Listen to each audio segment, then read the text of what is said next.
Hi guys, welcome to AP Physics for 2020 and 2021. I'm Mr. Elliott. I'll be your teacher this year, and I'm excited to have you guys. It's a weird year because of the choices that we had to make in terms of hybrid or distance learning, and it's difficult to plan things like labs that not everyone's going to be able to do in class. So we're going to do many more virtual or video labs. But I wanted to just give you guys a sense of navigating the Schoology page and knowing what to look for. So I have here both my desktop and my iPad. So I'm going to use the iPad here because that's what you guys are going to use most of the time.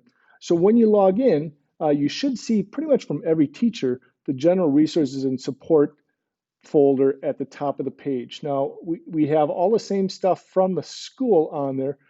So the online resources, one-to-one student resources, and then we have the AP Physics syllabus. You can take a look at that. That has the grading procedures and the course outline.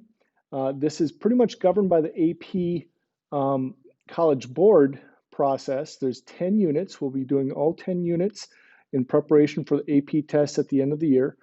And that gives us a fairly good structure, but we'll also have a little bit of flexibility and stuff to do throughout that.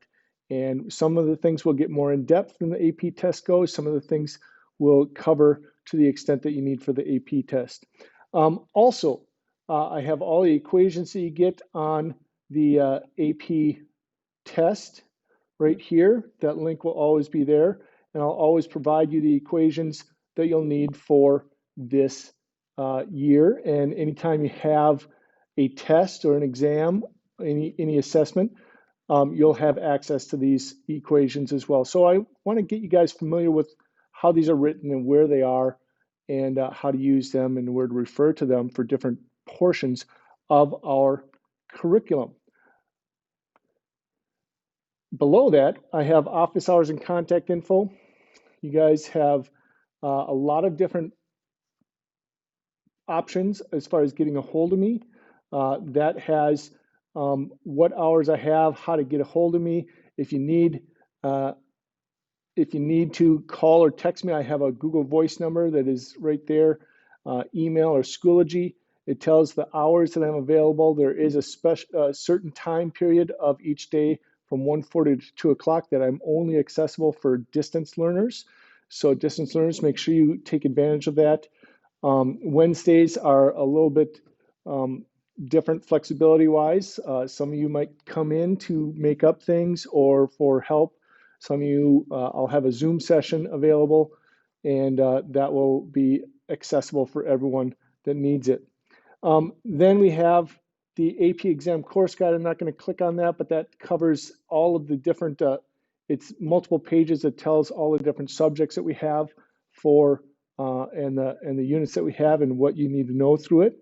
And it also has the sections of the textbook that we use, and which sections are covered in there. We use this textbook. Now, most of you guys have checked one out from the library. If you have not, I can get one checked out to you when you have in-person class, or if you are in the distance learning, make sure that you let me know and we can get one checked out to you as well.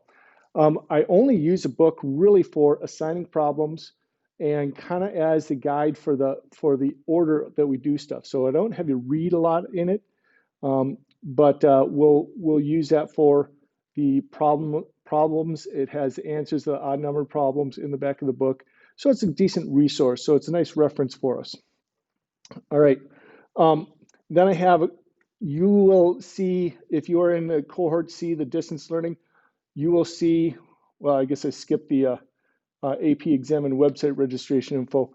So the AP exam, My AP or AP Classroom are all tools that we'll be using this year. And if you've ever taken an AP test in the last couple of years, you've had to register in there. So you might already have a registration. If you don't, click on that My AP Classroom or the AP exam and website registration info, and that will get you registered in the AP system. You will need to do that whether you're taking the test or not, because I will be using the AP Classroom for some review assignments and some practice problems and things like that. Once you've registered for my AP, to register for this particular subject, Physics 1, I have a join code, and you can see that back here, JJRN92. And when you do that, you'll be registered as a student in the classroom. So when I assign things, it'll automatically fill in there, and you'll have that access to that. So that's one thing to do this week, and I'll just put a reminder out there. I would recommend having it done by the end of the week, and it's not an assignment, but I will be checking to make sure that everyone's registered at some point. And that's how we eventually have you sign up for tests and exams and anything like that. This link here, the My AP Classroom, is a direct link then to the AP Classroom resource, which is a great source of questions, and there's great videos that they have AP teachers do. And sometimes I might have you watch those and answer some of the questions based on those. But most of the time, the instruction will be done by me via video and with some follow-up questions. Just if you took Honors Chem last year, it's very similar to what you saw in that. All right. And then depending on if you're in the cohort C, the distance learning cohorts, you will have access to one of the Zoom meeting links. If you're not in the distance cohort, you don't have to worry about those two links because those are specifically for people that are in those. Now I have 5th hour and 7th hour. So those meet in person and cohort wise on Thursday and Friday.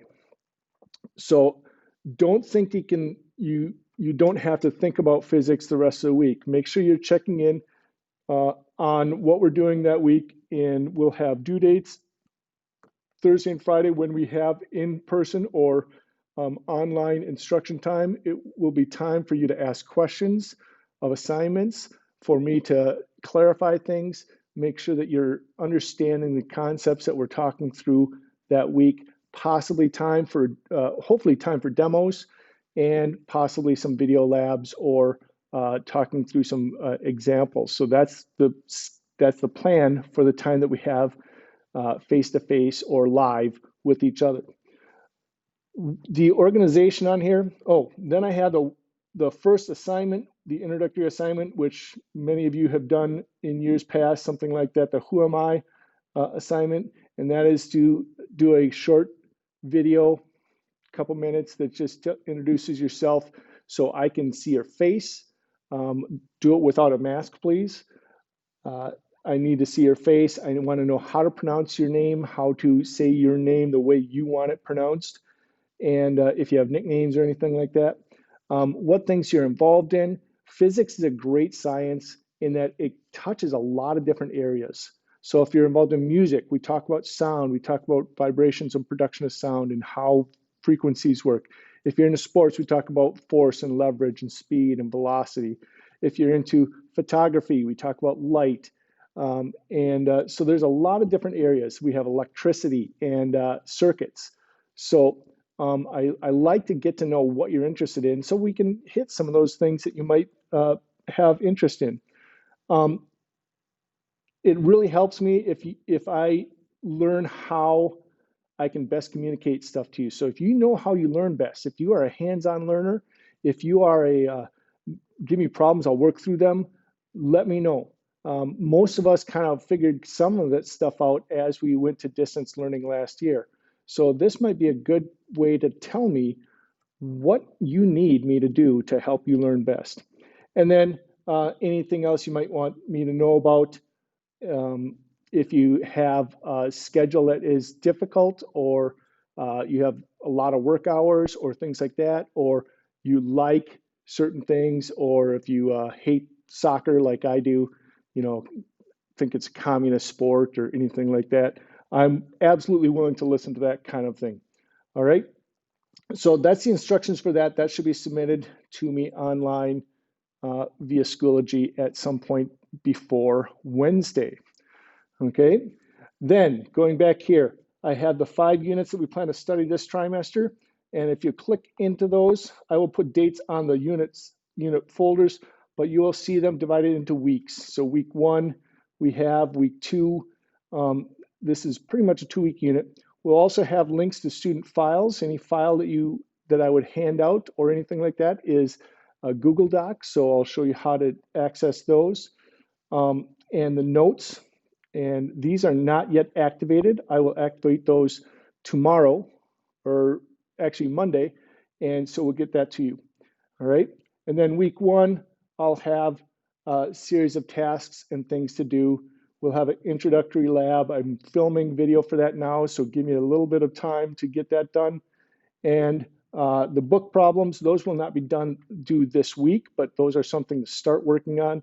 And I'll try to tell you as I do the instruction what area of problems these kind of cover. All right. And you'll also see that I post the answers. I'm not concerned about you getting the answer as much as I am about the process of getting there. So once they've been done, I'll post the solutions, which is how they're worked out. So the answers will be there. So if you need to work backwards from the answer, you can kind of use that. The solutions will be eventually posted after the due dates of the materials. Okay, so I just wanted to show you that. This should be a fairly consistent way of looking at it, and that'll give you ways to do that. You can do that. This is using the app.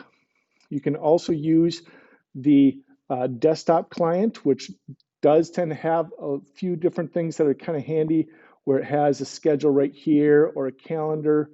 And so these are some things that you can also access and use should you need to. All right. I look forward to seeing you guys this week, and I will have this all activated and ready to go on Monday and on Tuesday at the latest. Good to talk to you guys, and welcome to the school year. See you later.